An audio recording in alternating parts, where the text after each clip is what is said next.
And welcome back, folks. This is Graham G.S. Matthews of WrestleRant Radio. On the line now, we have an individual who has competed for the WWE. TNA has competed all over the world. An exclusive interview with him today. We have Joe E. Legend on the line. How's it going today, Joe?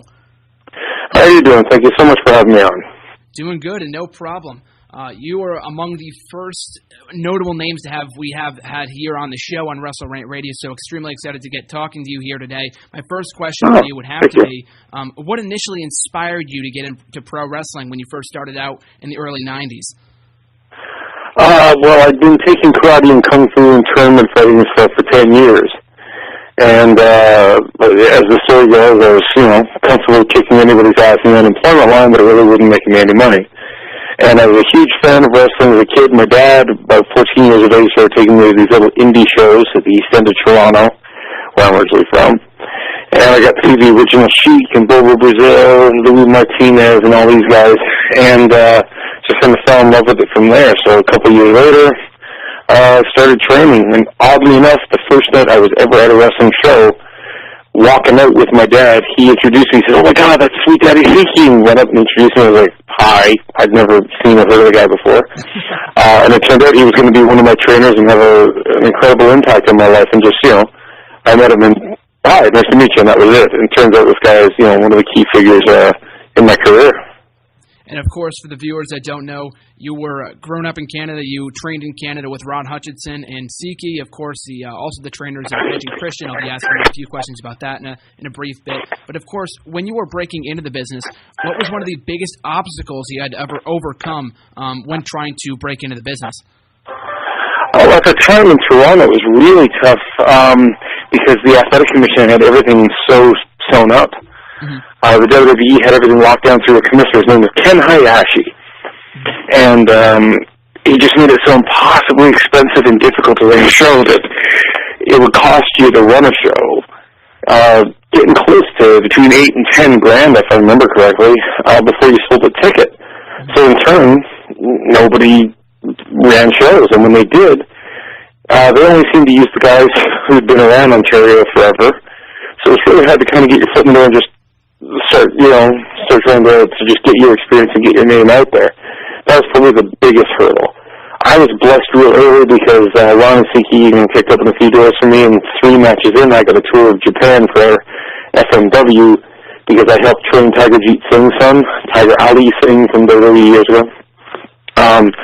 They had me get him ready for his first FMW tour, and I was totally blessed to, 3 matches in, I got just shy of a month-long tour for FMW. So, over in Japan. I got, it was at the time, it was massive. They were like the number 2 company in Japan at the time, so they greased the wheels for me, and then, once people in the sheets saw, hey, he's been to Japan for FMW, I was able to kick open doors for me, and then I was able to kick open doors for, my friends. In your opinion, how has the process changed in the last 20 years when you first broke into the business? In the process of training to become a pro wrestler, has it become, I don't want to say easier, but how has it really evolved in the last 20 years, in your opinion? Has it really changed all that much since when you first broke into the business?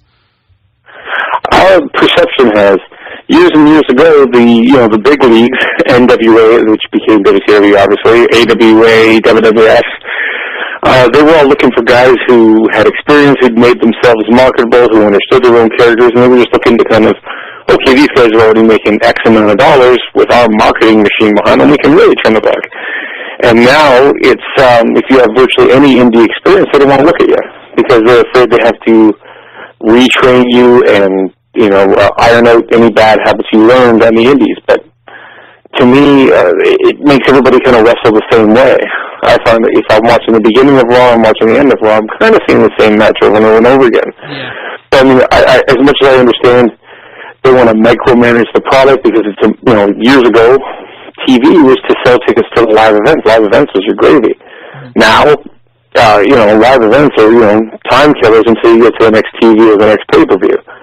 So they're trying to micromanage to make everything TV ready and TV presentable, which is, does made them their money, but I find that the talent is more doing what the agents want as opposed to getting themselves over. Yeah. And I mean, you can look at a guy like Punk or a guy like Daniel Bryan, they're kind of the last real indie guys to make headway, but look at the acclaim they get. It's because they learn how to work ahead of time, instead of kind of being forced down your throat. Like, I mean, I like Shane. He's a nice guy. I worked him in England and such. But he's been forced on the fans. In turn, he only gets over to a certain extent, whereas Punk and Brian got over organically because they understand how to get themselves over. They're not too busy trying to keep the agents happy and the directors happy and everything else. They're making the fans happy. The fans are buying the merch and in turn responding to what their work rate is, and WWE has to concede and say, shoot, we got to push these guys. Exactly. That's how much the business has evolved in the last 20 years or so. There's a lot less territories, too. Now there's just a big conglomerate that is the WWE, and, of course, TNA to an extent. But it's just a global empire that is the WWE. That is the place to be nowadays. But, yeah, I can definitely see where you're coming from in terms of CM Punk and Daniel Bryan and trying to keep the agents backstage happy and stuff like that, and that's not their way of doing things. But my next question for you would have to be, what tips would you have for someone trying to break into the business today? Tips I would say is stay away from backyard wrestling. I meet so many guys when I'm at wrestling shows and doing autographs and whatever, and they're like, "Yeah, I'm the discount 7-Eleven television world champion of my promotion in my backyard." And a lot of these guys just are under this impression that that if they learn how to if they beat the crap out of each other in the back garden, that somehow WWE is going to respect that, because Mick Foley, obviously, there was the video of him jumping out of windows, I guess, or off roofs or something like that. And then there was the Hardys who kind of backyarded their way in, but then they got trained well. Yeah, and exactly. Like that was kind of their interest at ground floor. It's like somebody who gets a bunch of canvases and starts painting. Well, that's nice and everything, but eventually they go to art school and really refine their craft. By and large, I know when I was at WWE, it was laughable. As soon as you found out a guy used to backyard wrestle in any capacity, bam, he went to the bottom of the stack, if he was even desired to gain. The Hardys and Mick Foley thing kind of shone a little bit of a light on that, saying, wow, look at their passion, but in turn, it gave a lot of people the wrong message on how to get into the business. The key is to get trained well, get trained by not just somebody who's really, really, really good, because, I mean, in a perfect world, it's just go to the best trainer. But the fact is, the best trainer might not have the best connections, and it's not what you know, it's who you know. Exactly. So, getting in with a guy like Lance Storm, who's just connected everywhere, and on top of it being a very good talent and a smart guy, and everything else. The key is the fact that he can make one phone call, and you've got a trial and an NXT when you're ready. Exactly. Scott D'Amore, when he's running his Border City Wrestling as a wrestling school in Windsor, Canada. When he was fully hooked up with TNA, one phone call, bam, you got to try it with TNA. And, I mean, he probably still could pull it off, because I know he left the company on good terms, and he could probably still do it for us. So there's just two examples of, not only good trainers, but the fact that they need to make sure their trainers have connections. Exactly. I believe 3 of Lance Storm's students right now are in NXT. Emma, there's Tyler Breeze, and I believe there's someone else too, LaForte or whatever his name is. But yeah, it's all about who you know in the business, so that's very good advice. You don't usually hear the topic of backyard wrestling brought up nowadays, but it's very interesting that you mentioned that. I completely forgot about that aspect of it. And people bring it up to me all the time, showing me their belt. I mean, because you get an autograph session, you're always signing things, so people don't just bring you like photos. They might bring the WWE. One of those WWE books came out 9 minutes somewhere. I'll see that on occasion. But for the most part, they want you to sign something interesting, something. If they brought it from home, it isn't just like a piece of cardboard. It's something unique, and a lot of times they'll bring you their belt. And you're like, oh, isn't that cute? Where'd you get that? And then they give you the story, and like, oh, gee, this guy, you're gonna kill yourself. Do it right. One of the big problems I find, and maybe I'm just, I'm old, I admit it, it's fine, is that it's too easy to be able to call yourself a professional wrestler. You can't just put on a jersey and some cleats and run around the field and call yourself a soccer player. You can't just put on a helmet, pick up a bat, and call yourself a pro baseball player. But you can, you don't even need wrestling gear. If you can just put up a ring somewhere, you can call yourself the world champion of whatever your little promotion is, and call yourself a professional wrestler. And that takes away from all the guys who really make the hard efforts to do this job and who take the beats and who put the time in on the road. I find it downgrades everything we're trying to do. If it's that easy to do, it's not worth paying to see. No, absolutely. Yeah, I completely agree. It's definitely changed in that aspect as well. And you were mentioning this before when you were trained by Hutchinson and Siki and those guys, of course, up in Canada. You were trained alongside Edge and Christian, Jay Russo. Jay Russo, or is it Russo? Russo, okay. And Adam Copeland up in Canada under Hutchinson and Siki, of course. So I wanted to get your thoughts in training alongside them in the same school and still being friends with those guys to this day. Well, actually, I was in before them. Oh, I started training before them, yeah. I was, Edge came in a couple of months before I left for Japan for that FMW tour.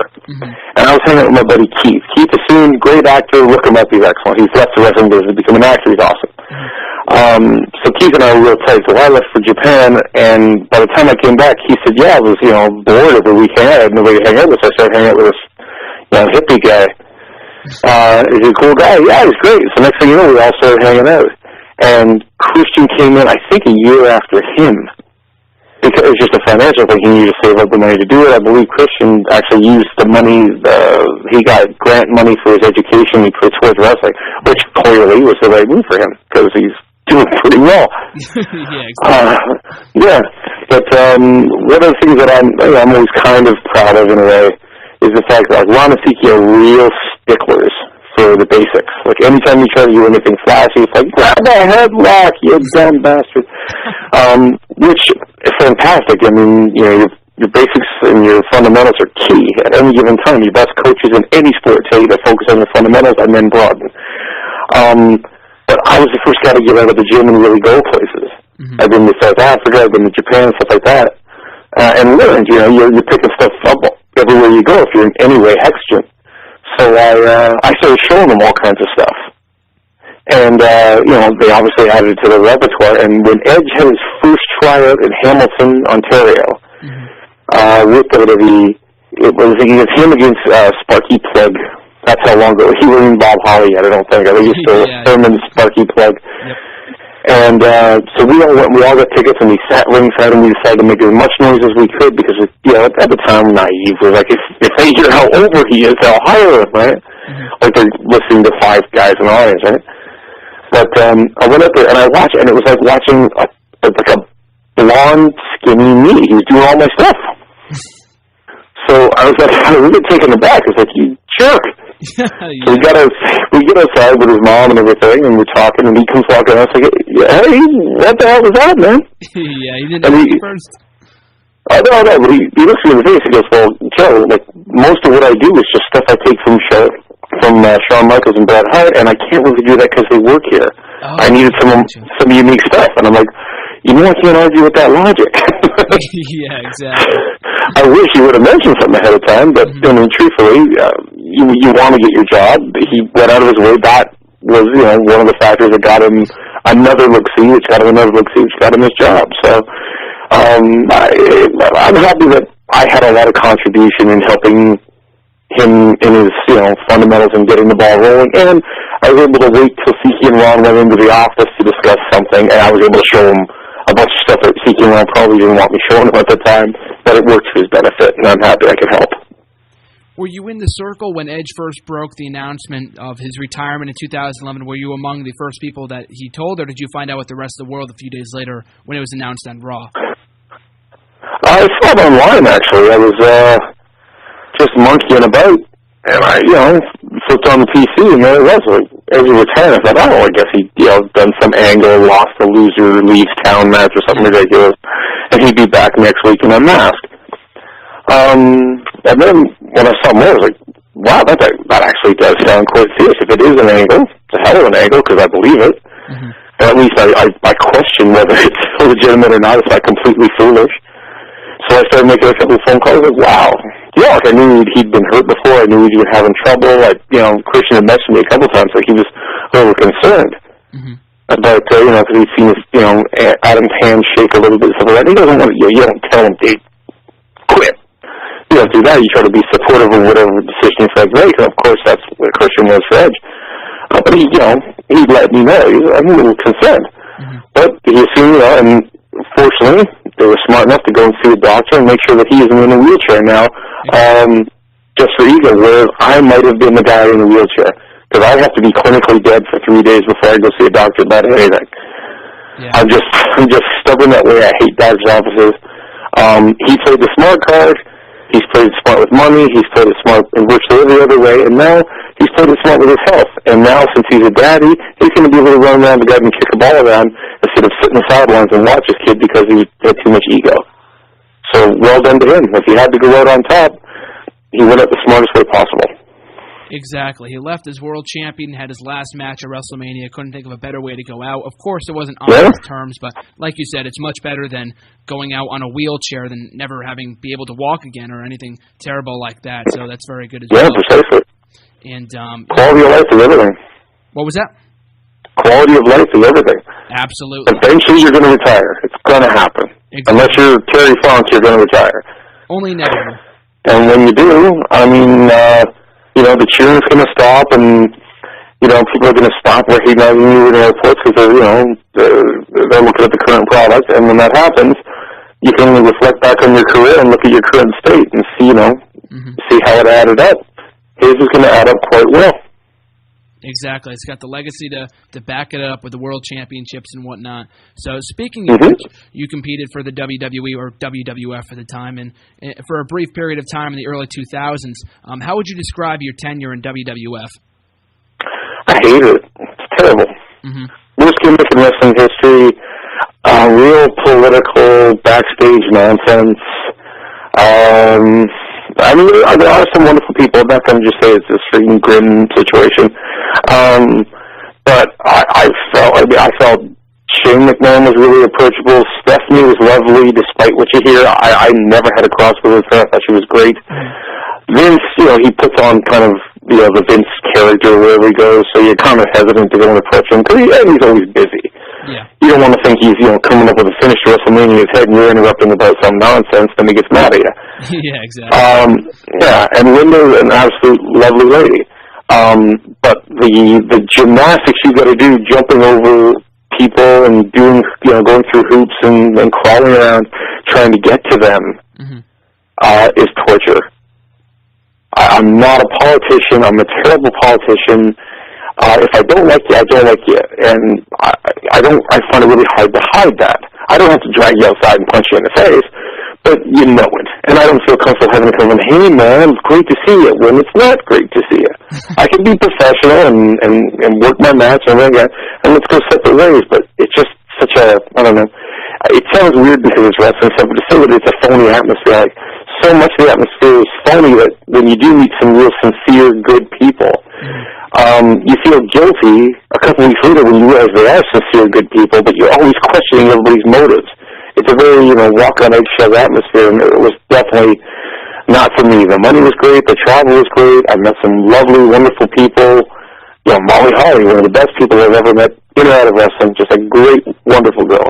If that's the best I can say, okay, well, I got to hang out with Molly Holly, then I didn't do too bad. Because hanging out with a quality person like that for as long as I got to, most people don't get to hang out with somebody like that. So, positive mindset, I suppose. Exactly. Was there anyone in particular that you had a problem with backstage, or was just the politics in general? Not the politics in general. I mean, I had some issues with Bradshaw, and Brian Christopher I thought was a jerk. The thing that drives you nuts is that before you get there, you kind of put these people on the pedestal. You put them in kind of a heroic position in your eyes. Exactly. The whole rose-colored glasses thing, and nobody can really probably live up to the hype you put in your head. I mean, I was the biggest Macho Mark in the world. I was a massive Macho Man Randy Savage fan, and I'm almost glad I never got to hang out with him, because maybe he would have let me up. Maybe he would have lived up to everything. Very few have lived up to everything. Roddy Piper lived up to everything. When I got to do that TV series with him in England, spent 3 months with Roddy, excellent. He's hilarious. And I have no, but he's one of the few who actually lived up to it. Most of them always kind of fall short, and maybe it's just because I project too high expectations on them for, when I looked at them through naive green eyes. But that's what I found most. Who is the most... who is the most... I'm sorry, you can go ahead. Go ahead, I was going to ask what was next. Oh, no, I was just going to ask you, who was the most genuine person that you met backstage? You mentioned Molly Holly. You said that Stephanie was very approachable as well. Was there anyone else you have fond memories of in the WWE, WWF? Of any of the guys who were agenting, I felt that Michael Hayes was probably the most direct. Really? Okay. Like I know I've heard a lot of stories where he's, could be this political, jerk or something like that. But truthfully, if something was bad, he told you. He didn't candy cut it. He didn't have time to candy cut it because they had a lot of responsibilities on their shoulders. Yeah. Terry Taylor, I've never had a problem with Terry Taylor. Terry Taylor is wonderful. And if something looks terrible, he'll tell you. He'll tell you in a really funny way, which might make you feel bad because he's making himself laugh. Mm-hmm. But if you do take it through, if you look at it through his eyes, you actually do get a giggle out of it. But he's very direct and very realistic as far as, when you say, well, this is what I'm thinking of doing. He's like, look, get your stuff in, do your moves. They're going to book you off your moves because right now you've got 3 minutes. Psychology, as much as I want it to matter, doesn't. This is what they're looking for. Just go to it. He doesn't come to you with this whole mystery. Just show us what you got. We don't know what we're looking for, but we'll know when we see it, which is a load of garbage. They know exactly what they're looking for. They just want you to jump through hoops and, they don't want to make you feel uneasy. Terry Taylor's not a guy to make you feel uneasy. Terry Taylor was very direct. Michael Hayes was very direct. I always enjoyed their company.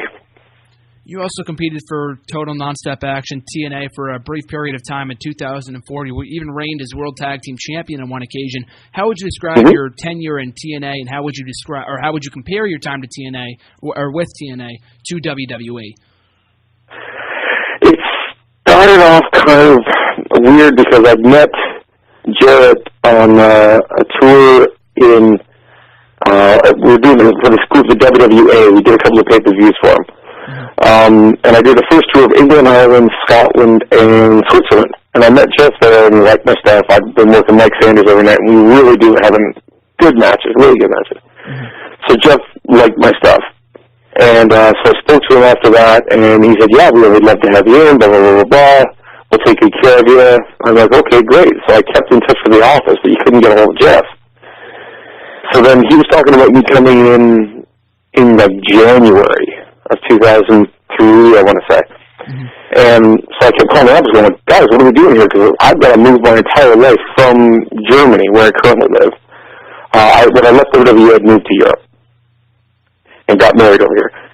So I was like, well, yeah, I've got to move my whole life over there. You guys aren't going to fly me in from Germany. It's really going to be the best, but you're not going to. So I've got to know what's going on here. So they kept saying, oh, you're on the list. And you're on the list. You told me I was hired. Like, don't trip, you're in here. And so then Luke from the Bushwhackers buzzed me. That should have set off a warning flag right there that they weren't particularly organized for me. But then Luke from the Bushwhackers buzzed me, and we toured a bit before, and he's like, hey, you want to come to Puerto Rico for a while? I was like, yeah, sure. So I called TNA and I said, look, I'm going to Puerto Rico until you get your shit together, and then I'll come. Which is what happened. And then during my tenure in Puerto Rico, which I loved, we got I kept calling the office, and eventually I was going to leave Puerto Rico, go and do this tour of Australia and New Zealand with WWA, and then go to Canada. That's how my tickets were being bought. So I had to start. And then sure enough, I got there the first week, and then they flew me down, or they didn't fly me down the first week, and they flew me down the second week just to meet everybody. Just to meet but everybody? But I still hadn't been paid yet. Oh, okay. So guys, okay, I'm trying to be nice here. And then I went on one of their standard, because we were only doing the pay-per-views every Wednesday. And, Jeff saying, we're going to show Vince what he missed out on, da-da-da. I'm like, great, thank you, let's do this. And they put me in an angle with Jeff. And everything was going well at first. And then Dutch came in from Puerto Rico, and I was getting on well with Russo, too. And then Russo started going, and the more going, I don't know what the problem is, but this Dutch guy seems to have an issue with you. I'm like, well, I called Dutch, and Dutch was like, no, everything's fine, and we're going to do great things, and blah, blah, blah, blah. I'm like, okay.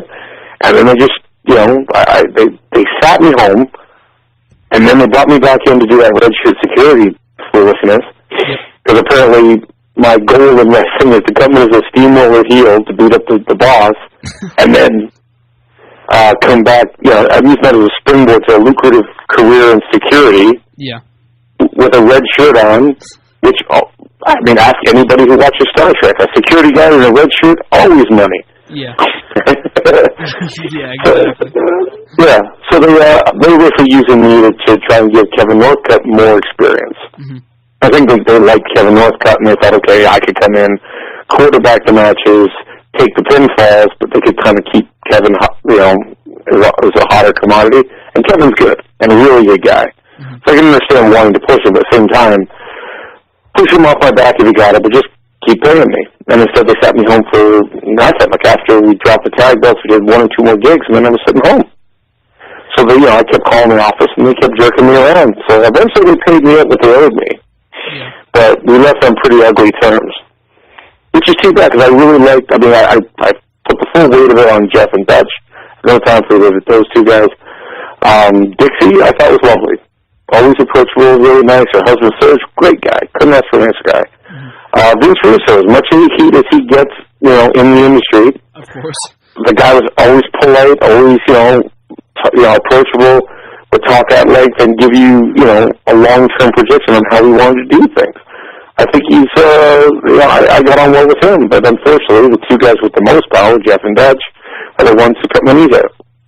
So I never enjoyed, it started off fun, and then it dropped dead and became more headache than it was worth. At least with WWE, I always got paid. The TNA, you never were sure, and I knew I'd have to chase to get my money. So the WWE was better in as much as if Vince owes you 5 cents, you get 5 cents. If he owes you $5 million, you get $5 million. TNA, maybe just because they're on shaky ground all the time financially. Maybe that's where my worry came, that they weren't going to pay me. But Scott D'Amore went to bat and got me the money I was owed. So I can't really say that they screwed me in that regard. But I had no time for the company as long as Jeff and Dutch were involved. Well, it was strange that they would bring you in, do the run, that it was good early on, that you had the angle with Jeff and whatnot, and you had the tag team run. But it's very odd that they would bring you in for that kind of stuff and then just not use you at all. You know what I mean? That's very odd.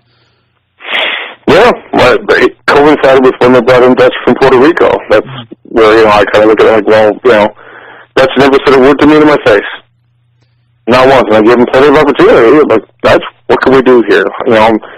I'm not a real difficult guy. Like, what do you want from this angle? What do you want from this gimmick? What do you want from this match? Tell me what you want, and we'll fit in as best as we can to do it. Mm-hmm. I do that all the time. But I don't know. He had some kind of an issue with me. But I feel it was too gutless to just come forward and tell me. And I called him many times and left messages, emails, faxes. I sent a registered letter. Tell me. Just tell me what the problem is. Mm-hmm. If you don't want to use me, pay me up my contract, I'll leave.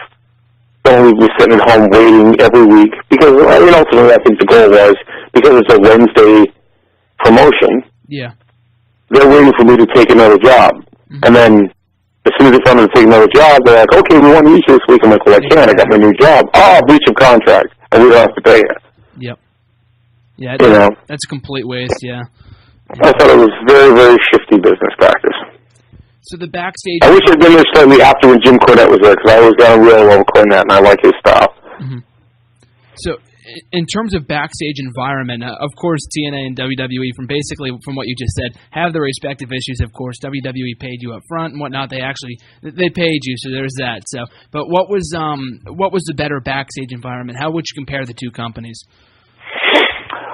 TNA, this is going to sound weird after my little tirade there, but TNA, the roster was so gung-ho, just they're so happy to be there. Yeah. But it was a really kind of positive atmosphere. Plus I had a lot of friends there, a lot of trainees. I was teaching at Scott D'Amore School, so I was teaching Alex Shelley and Chris Saban and P. Williams and Tracy Brooks, all that stuff. So I had a kind of a core group of people I already knew I was already training with. So it was a very friendly atmosphere right from the get-go. And just, half the guys were there just to, we're going to make a difference. We're TNA, and we're coming for you, Vince.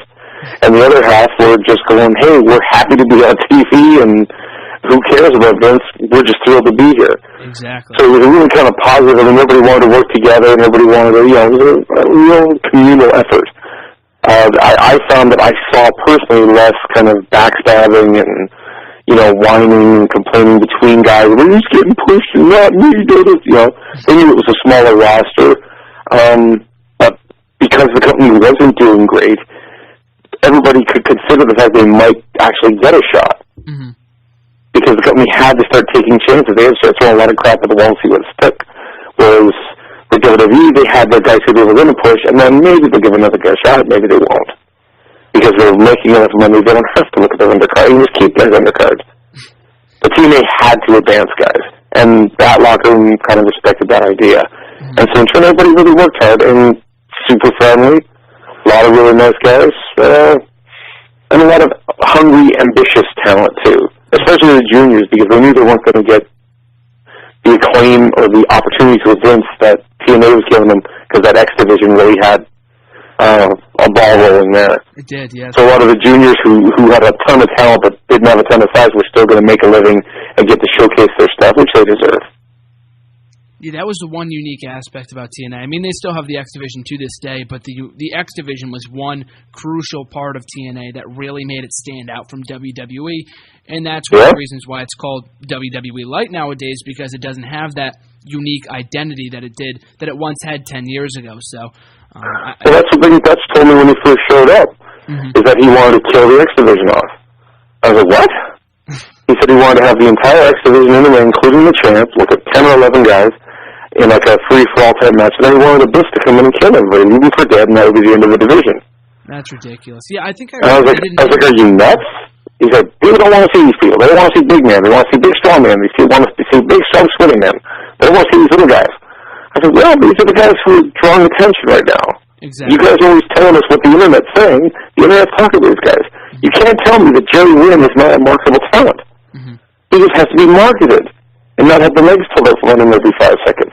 Chris Sabin, hell of a talent. Alex Shelley, one of the best wrestlers in the world. Petey Williams came up with, a holy crap innovative move that everybody wanted to see. And this is all X Division. That's drawing attention to your company. Utilize it. Until you're making big money, you're not. So use the attention to get there. I mean, you wouldn't hear from it.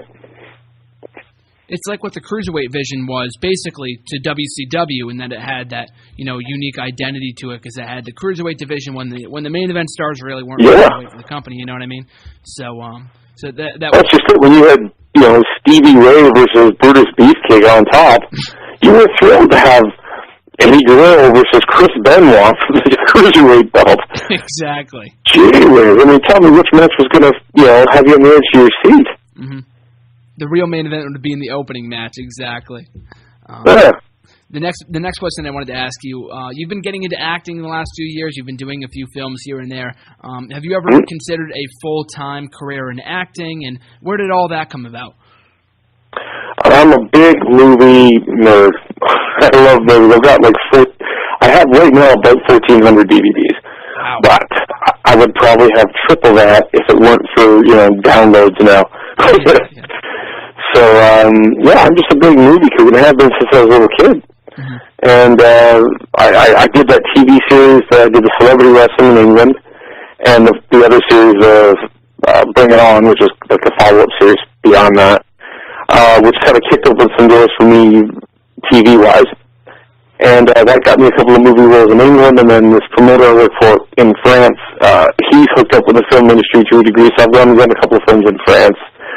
And I've done interviews and personal appearances and stuff like that for TV shows in Kuwait and Russia and stuff like that. So that's kind of, opened a few eyes in my direction as far as making appearances and just being, I guess for 44, I've just got a ponytail and I'm a decent size. So I guess I look somewhat unique. So that seemed to have kicked open a few doors for me, and then I've just kind of parlayed that further. I've got a bunch of stuff on the go. I'm hopefully going to be able to announce in the next week or so about the big reality series I've agreed to do in the States it should be this summer. But it's going to be on a major network. It's a pretty big deal series from everyone they're filming. Awesome. Which will kind of kick up my profile further. I totally consider doing the acting. I mean, I'm not saying I would get to the level of Rock, but I don't see why I couldn't if I made the effort and if the right roles came my way and all that. I mean, he's shown it can be done. Like, people can erase the wrestling stigma. Absolutely. They couldn't pull the wrestling stigma off of Hulk Hogan. Mm-hmm. The Rock's been able to do it. So people are maybe producers are willing to give, people from wrestling, people from MMA, people from kickboxing, people from, other sports, opportunities. Mm-hmm. And, if I can parlay that, great. I mean, like I said, I'm 44. I did karate and kung fu for 10 years, got 4 black belts, and, my knees beat up. Played football, had a tryout lined up for the World League of America football, but then ended up going to Japan instead to wrestle. Been wrestling for 20-something years. Yeah, I'm feeling it. If I could, have a stuntman take my bumps, I'm not going to complain completely. I'm paid well. But I would happily, make the transition, where I welcomed in. On a similar subject, too, you'll be making your return to the ITV exclusive series, exclusively in the United Kingdom, of course, so that's where it airs. The World of Sport. So I wanted to know what your involvement with that show was, and when it's set to launch, or when you're set to return to the show. Well, the World of Sport, for anybody who doesn't really know about it, used to be one of the major territories. Like Mexico's major territory, Japan. For Europe, it was CWA in Germany, Austria, that type of thing. And in England, Ireland, Scotland, and Wales, I believe it is, it was World of Sport. And it used to be the main competition for soccer in England. And they used to, on occasion, outdraw soccer, which is, soccer's religion in England. It's hard to do soccer or anything. Yeah. But it used to do really, really well. But then eventually, Vince started expanding. And it was just cheaper for the TV people for ITV in England to simply buy Vince's tapes than it was to produce their own product, pay talent, rent arenas, cameras, all that nonsense. And Vince already had the marketing in place. Vince could send them action figures and posters and everything else. They really didn't have to do a whole lot other than sign a check. Mm-hmm. So Vince made their lives very easy. So that was next year will be 30 years ago. Wow. That it left TV. And then this past year, a group called LDN, which, London, obviously, were in touch with ITV Studios, and ITV was interested in bringing wrestling back. I was, with the celebrity wrestling back in 2005, that was the kind of first shot that was fired in trying to get wrestling involved, but it was too much like American Gladiators, I think, that, for the wrestling public to gravitate to it as a wrestling product. It's a hard thing to sell as far as, some of the matches they wanted to go back to rounds like they used to do, like in boxing. World of Sport used to be in rounds. To try to sell that to the busy product that Vince has kind of conditioned audiences to expect now might be difficult. But on the other hand, Britain, very nationalistic, very screw you Yanks. It's not hard to get foreigner heat in England. People are pretty nationalistic. There's a lot of pride. From what I saw from the audience, if it wasn't a sellout, it was close. And they were enthusiastic. They were, nutty through the whole thing. And then afterwards, we had a meet and greet. And we must have been in that meet and greet for an hour and a half. Just people come blowing by. People only get a minute or two at a time, not because you're like, hey, get moving. But, they want to meet everybody. Matt Stryker from WWE was there, signing autographs and stuff. And we just had loads of people coming in. I didn't hear one person say, well, this was good, but that was bad. It seemed to be a good review across the board, which I was happy to hear. And so ITV has taken the core tape of everything. They're editing it to how they see fit. And then apparently, from what I'm told, they're going to put it on as a 90-minute special, and if the ratings hit as high as they're hoping, then they want to bring it back as a regular thing. So right now, it's kind of a fingers crossed situation, but we've done everything we can at this point, and the reviews thus far that I've heard have been quite positive. So hopefully, it'll be the rebirth of one of the great territories. And I've worked in 44 countries. So I've hit most of the major territories in my career. To be able to be on the ground floor of getting onto the World of Sport. I know Bryan Danielson would kill to Daniel Bryan would kill to do that. He's a big fan of that stuff. Yep. So some guys who are really interested into that. So to be able to be a part of that, be part of its rebirth and everything, maybe, if I want, I'm 34. I have to start telling them to pack it in soon. If I do, to know that I was on the ground floor of getting that going, it's pretty nice. to not be able to tell my kids I did that. Very cool. Hopefully fans can be exposed to that and check that out. Sounds very interesting. In addition to that, too, you're also working on a book at the moment. Is this an autobiography of yours or something else? Or just tell us about that. There's a lot of books I'm doing. Okay. Very cool. Tell us about that. I am doing an autobiography right now. It's tentatively titled Joey Legend, and no, I haven't heard of you either. I want to try and keep it, humorous. You gotta, I'm a 44-year-old guy with a ponytail. I wear spandex and roll around play fighting with other men for money. I cannot possibly take myself too seriously. Mm-hmm. It's funny, man. It's right. The autobiography is between a 3 or a 5-book series. We've been playing with the math on that. Mm-hmm. The first book, I was just actually going through some of it today. I'm about 30 chapters in, and it goes right from my initial interest in business right up until I signed with WWE. Mm-hmm. The next book will probably be my European, Puerto Rican, TNA, and WWA times, and then if we go to the third book, we'll go to how I got involved in writing and movies and all that nonsense. Mm-hmm. So just kind of broaden from there. We're doing a book with my co-author, Crystal McCarrington. We're doing a book called Marie's World, which we've been talking to some studios about possibly becoming a movie. Okay. And it's kind of, if you want to boil it down to a simple kind of catchphrase or a sellable phrase, it's SmackDown 90210. Oh, okay. Yeah, it's kind of the backstage politics around wrestling, but obviously there's got to be some bigger issues at hand. I play the father of twin girls who've gotten involved in the wrestling business. I've been away, estranged for a long time. I returned with their lives and tried to protect them from the shifty promoter they're working for and involved with. And that leads to Layla's world, because Marie and Layla are my two daughters. And there's Charlie's Fight, which will be the book based around my character. Charlie's my character. And then there's all kinds of branch-off books. Like Marie will have her own series, Layla will have her own series, Charlie has her own series, Amber has her own series, Harold has his own series. All these different characters. So if you decide which character kind of you gravitate to the most, there'll actually be a series of books surrounding that character. Mm-hmm. For you to kind of follow your interest in that regard. And should all things go to plan, it's very possible, from the reviews we got this far, very possible it could go into production of a movie. Yeah, it's very cool, very cool. When would when would that book be coming out, as well as your autobiography? Is there any set timetable at the moment? Well, I got to finish up with the autobiography, and they're going to run an editor through it. Yeah. I'd like to think it'll be done by the end of the summer. Oh. Marie's World, I think, is coming out. Marie's World is coming out through Austin McCauley Publishing sooner than that. Okay. I want to say, I don't have the stupid thing in front of me. In the next few months. Very cool. Yeah. Because I got to go do a book tour on it. I've already kind of signed on to do a bunch of book tours. I'm doing one in November, which we're going to do some more publicity on. The big announcement of that.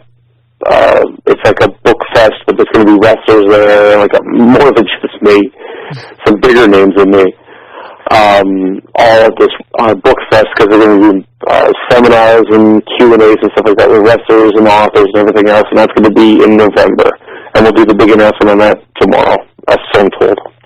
Very cool. So we got a very big, got a number of projects going on. You got the movies coming out this summer. You've got the books coming out, as well as your involvement in the world of sports. So a lot of things going on. And one final question for you before we let you go. What are your future aspirations in terms of pro wrestling? Is there anything left that you still want to do? I mean, you've competed for the WWE. You've competed for TNA. You've competed all around the world, won a number of championships almost everywhere you've gone. What is there left to accomplish in pro wrestling for you? Well, I'm head trainer at a promotion in Dortmund, Germany, called Pro Wrestling Lion. We're doing actually a show next weekend. No? Okay. So helping develop the talent there. I'm looking forward to doing that. I'm also meant to be lecturing at the University of Dortmund. I have Brock University in Hamilton, Ontario, Canada. They said I've got an open door to come in and lecture on the sociology of pro wrestling. And there's another university in the States, I think it's West Virginia, who want me to come in as well. So being able to kind of get in on the underside of helping people understand more about wrestling and not just, hey, there's a guy in a funny costume, hey, why did that guy call himself the Lizard or something stupid? But actually getting into the fundamentals of storytelling, helping people to connect with characters and broaden people's knowledge of how this stuff works. Yeah. Not to stooge it off, but to advance an appreciation for it. That would be kind of a semi-goal of mine. I'd love to go back to Japan and have another nice run there. I've been speaking to a couple of companies over there. I've always enjoyed Japan. Helping rebuild the business here in Germany, where it used to be thriving years ago. I'm with a promotion called Power of Wrestling. We got a couple of shows upcoming, 3 shows upcoming in May. And we got like Rhino coming in and Doug Williams and stuff like that. So it's off to a hell of a start with those guys. Being able to help broaden those promotions as well would kind of be a nice thing. And I'd love to be able to do a big match in front of a big audience and help my kids see it. I like my kids to see me do it once, because they only found out in October what I do for a living. So just kind of... I'm sorry, go ahead. Yeah, my kids are 5. I have 2 and 5-year-old boys. So, you're trying to teach them, when they go into kindergarten and some kid takes their truck and they just pick up the truck and brain the kid, you're like, no, use your words, don't fight, don't hit. Yeah. And then here comes Papa kicking people for money. It comes off somewhat hypocritical. So I'm trying to teach them, I want to wait till they get a little bit older, because they'll probably get into a panic if they find me selling punches or something like that. Yeah. But I'd love to have them, in the building to see me, have a really good match against a really good opponent, even if it's not a retirement match. But to have them there and to see what I do and to hopefully make them proud. Ultimately, whatever I do in the wrestling industry, the movie industry, the TV industry, the literary industry, public speaking, whatever it is. I really want to just kind of, whichever way I go out, I want to go out making my kids proud. That's key for me. So now you're just kind of grooming the next generation of people that's coming up in the business, in the pro wrestling business, as a trainer right now. But you're also kind of keeping your other options open, of course, and you're just kind of focusing in on being a writer and an actor right now. So those are the kind of things that you're looking at right now? Yeah, so to speak. Yeah, I mean, I still enjoy it. When I get in the ring, you walk out and it hurts more than it did when I was 20. Yeah, of course. But at the same time, you got to look at things through realistic eyes. And I'm 44 now. I'll be 45 in September. It's a business that caters to the youth. It's a youth market. It's sold to young people. Yep. And for me to try and cling and hang on, I just got to get my shot. It seems. I don't want to say it sounds pathetic, because I have friends who do this. And I don't want to step on anybody's dream, but at the same time, I look at myself realistically, and I've got to look at that side of it. No, actually, yeah, it makes perfect sense. At the age of 44, I mean, Christian's. This is another thing I forgot to ask you before. Christian's at the age of 40. Do you still talk to Christian on a regular basis at all? Here and there. We'll get in touch, and then we'll be in touch for 2 straight weeks, and then we won't talk for a month and a half, and then we'll get right back in like we hadn't missed a day. It's all that kind of. The wrestling kind of leads to those kind of friendships. This is another question. I forgot to ask you this before when we were talking about your time with the WWE. My final question for you, of course, I'm sorry for taking up your time. But it's not a problem, my friend. Anything you need. Do you still watch the product today? Do you still watch, not specifically WWE, but WWE, TNA, ROH maybe even, anything of that sort, and pro wrestling in general? Not really. I try to keep abreast of it just because it behooves me to do my homework, to know what the crowds are buying, so that when I show up, I give them the product they're going to buy, and I don't want to tell them what to like, I want to give them what they want. That's where I find most promotions seem to drop the ball. WWE keeps trying to push Batista on them, they should have just given them Daniel Bryan, and you'd have a happier crowd. Exactly. And I'm of that mindset, so I've got to kind of pay attention to what they're doing. But do I watch it very, very rarely? I have to read somewhere, they go, oh, holy crap, you can't miss this. At WrestleMania, I'm guaranteeing right now I will not sit down and watch WrestleMania. Not from the beginning to end, but I'll read, of course, if this match is good, that match was good, and I'll find it on YouTube in a day or two and have a look with it to critique it myself. But it's hard for me to look at it through a fan's eyes. It's hard for me to really enjoy it. I'm very nitpicky because anywhere, I just did 2 shows in Scotland this past weekend, and, like, you know, some of the guys are like, hey, can you come critique my match and tell me what you think? I'm happy to do it. Yeah. At the same time, I look at all matches that way. Yeah. So when I'm watching them go, well, that punch was terrible, and well, that made no sense, and hey, look, you know, Triple H is supposed to be this death jockey past his prime. And Daniel Bryan's doing 25 minutes with him, having trouble winning, and he's going to be the face of the company. Why isn't Daniel Bryan wiping the mat with him? Like, I can't get lost in the story and go, oh, I'm so glad this match is going long.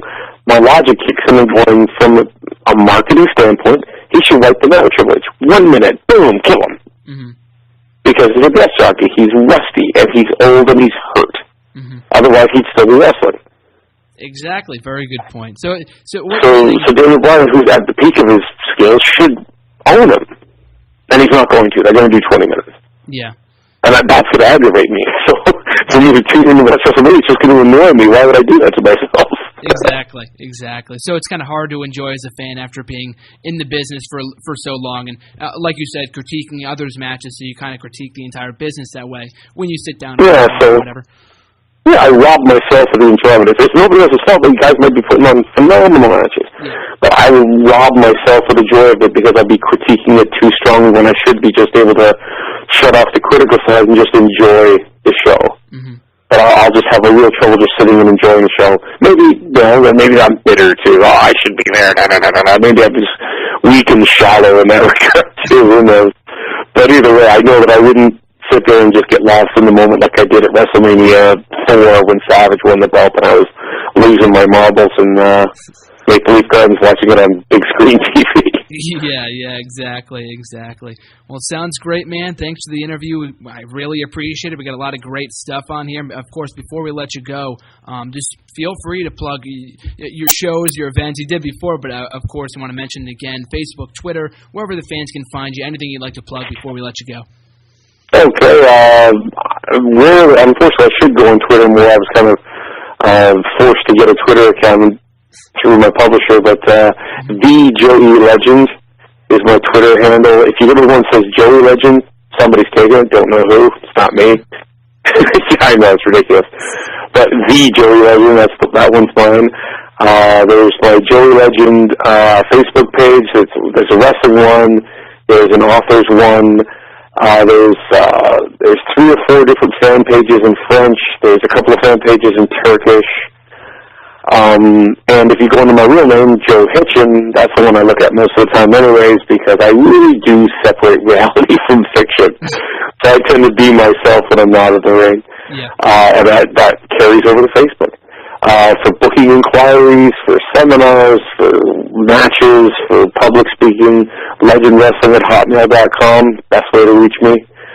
And I'm happy to work on something and hopefully help people and leave a positive stamp on the business before I walk away. Sounds great, man. Thanks again for the interview. Congratulations on all the success. You got a lot of stuff going on right now, from the books to the movies to the seminars to everything going on. So once again, congratulations on all the success. Thanks again for coming in for the interview. Really do appreciate it, and have a good one. Thank you very much. You're very kind for having me. I had a great time. Thank you so much. No problem. Thank you. Have a good one, man. We'll talk to you soon. You too.